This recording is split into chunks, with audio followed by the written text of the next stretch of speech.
The spark that once drove you forward has vanished after your spiritual awakening, and the silence that remains feels more like a death sentence than enlightenment. If you're watching this, you know exactly what I mean. That profound moment of seeing through the illusion should have been the ultimate liberation, the start of everything. Instead, it feels like the end. The world hasn't just lost its color, it's lost its meaning. Your old ambitions lie on the floor like empty shells. You don't feel depressed, not exactly. You feel disconnected, unplugged. The fire is gone, and the quiet that's left is deafening. So what do you do when the compass of your life stops pointing? When the very thing you thought would set you free leaves you stranded? This is not a sign that you've failed your spiritual journey.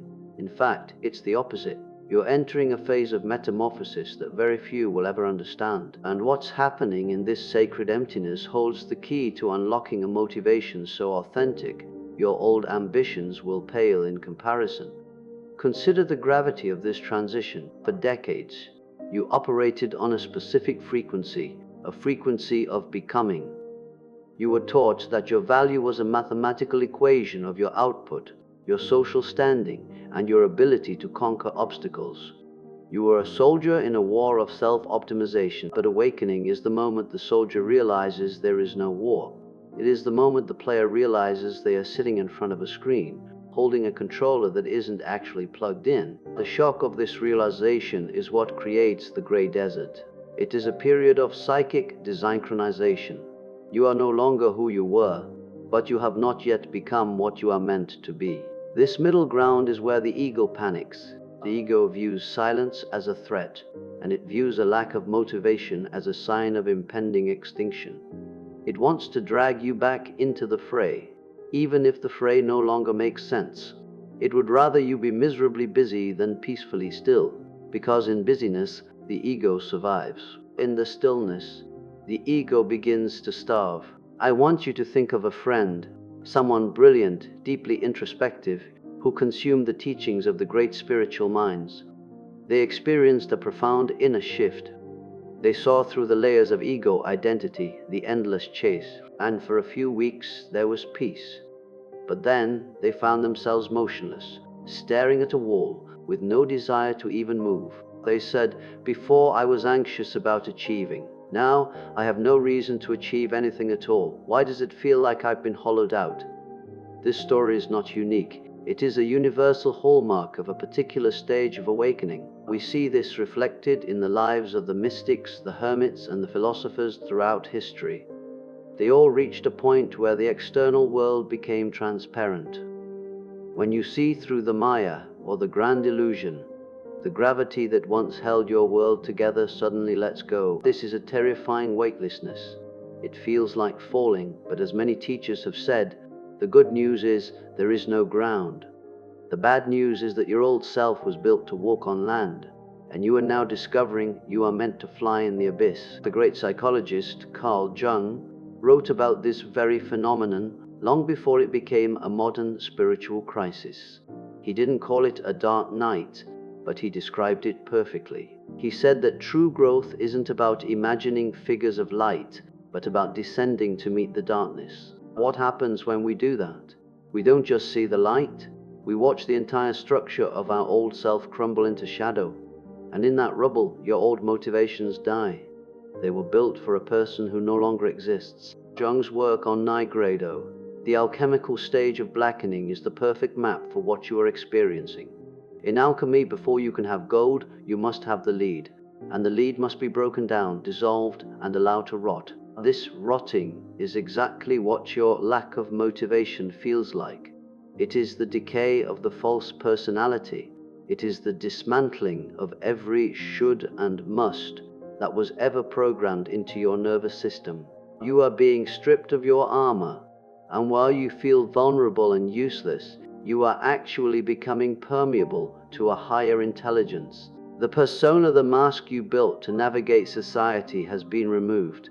And without that mask, the roles you were playing make no sense. Why would a character keep rehearsing lines after the play has been cancelled? Your drive didn't disappear. You simply outgrew the fuel it ran on. That fuel was ego, approval. The need to prove a self that you now see was a construction. Refuel was a construction. For most of your life, you were using 90% of your psychic energy just to maintain the image of who you thought you were supposed to be. When the awakening happens, that 90% is reclaimed. But because you don't know how to use it yet, it feels like a void. It feels like a massive power outage. But here's where the critical mistake is made. Our world has no patience for this stillness. It labels it laziness, depression, a problem to be fixed. Our society is built on the glorification of the hustle. We are told that if we aren't crushing it, we are being crushed. This societal pressure creates a secondary layer of suffering. You aren't just still, you are guilty for being still. You aren't just unmotivated, you are ashamed of your lack of drive. Jung warned we try to skip this phase, this fertile void, at our own peril. He called it essential for individuation, the process of becoming a whole, authentic self. This isn't a malfunction. It's a necessary dismantling.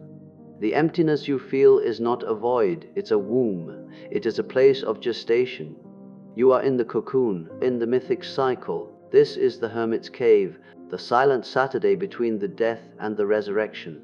The caterpillar doesn't just grow wings, it dissolves into a formless liquid first. It becomes soup.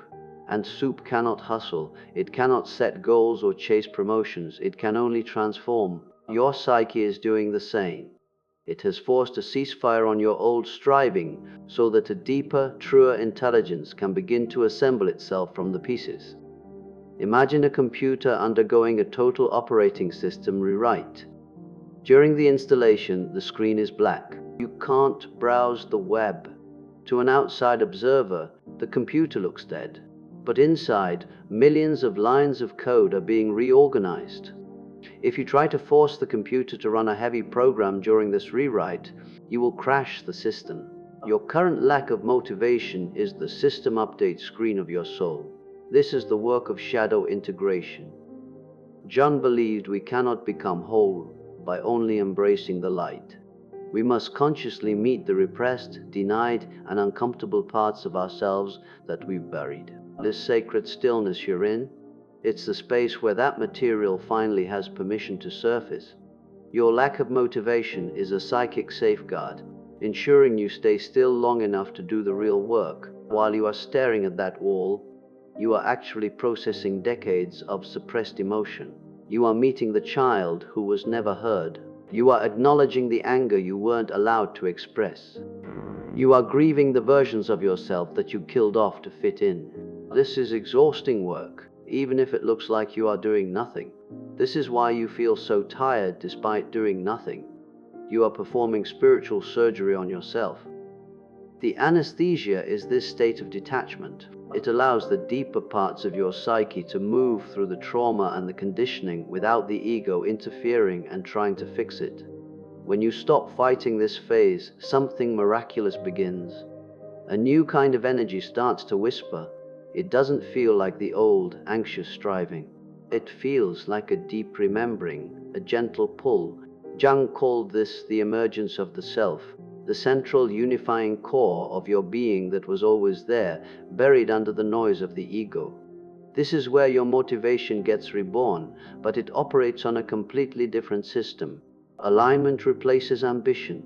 Resonance replaces reward. You'll find yourself drawn to create, not for applause, but because the act itself feels like truth. You'll say no to things that look impressive but feel hollow. You'll follow a quiet curiosity instead of a loud checklist. This new drive isn't powered by fear of missing out. It's powered by a sense of profound belonging. Your new purpose won't feel like a chase. It will feel like a homecoming.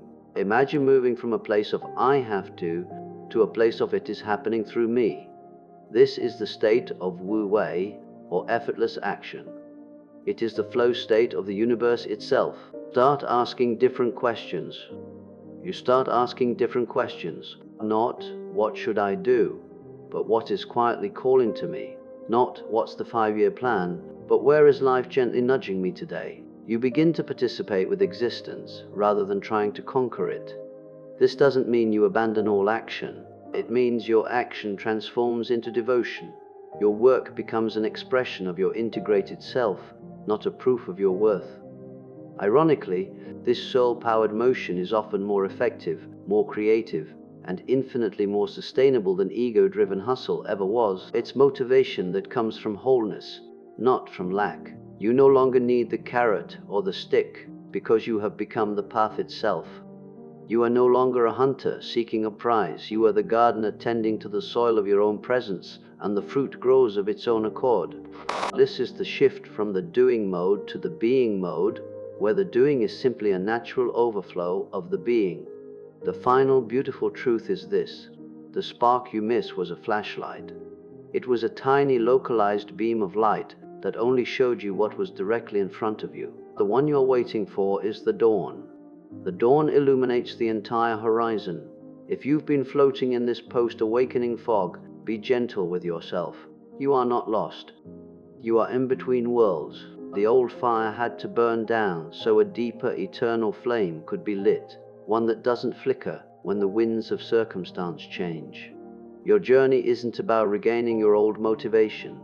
It's about discovering an entirely new source of movement, rooted in the core of who you truly are. It is the transition from being a piece of coal that must be consumed to produce heat, to being a solar panel that simply receives and radiates. Trust this pause, respect the silence, honor the soup phase of your transformation. You are not dying, you are being refined. You are being prepared for a life that is not just successful by the world's standards, but significant by the soul's standards. In the depths of this stillness, you are learning a new language. It is a language of intuition, synchronicity, and subtle energetic shifts. You are becoming sensitive to the aha moments that don't come from logic, but from a visceral sense of yes. This sensitivity requires the absence of noise. If you were still running at your old pace, you would miss these signals. The universe is currently recalibrating your instrument. You are like a piano being tuned. For a moment, the music must stop so that the tension can be adjusted on every string. When the music starts again, it will be in a different key, a key that resonates with the harmony of the spheres rather than the discord of the ego. This is why you cannot rush this. You cannot hack your way out of the void. You must stay in the fire until the dross is gone. You must remain in the womb until the lungs are ready to breathe the air of this new reality. As you sit in this space, notice the small things. Notice the way the light hits the floor. Notice the sound of your own breath. Notice that even in the absence of motivation, life is still happening. Your heart is beating without your permission. Your cells are regenerating without a to-do list. There is a great doing that is happening all around you and through you, completely independent of your egoic will. This is the ultimate liberation. You are finally realizing that you aren't the one running the show. You are the show.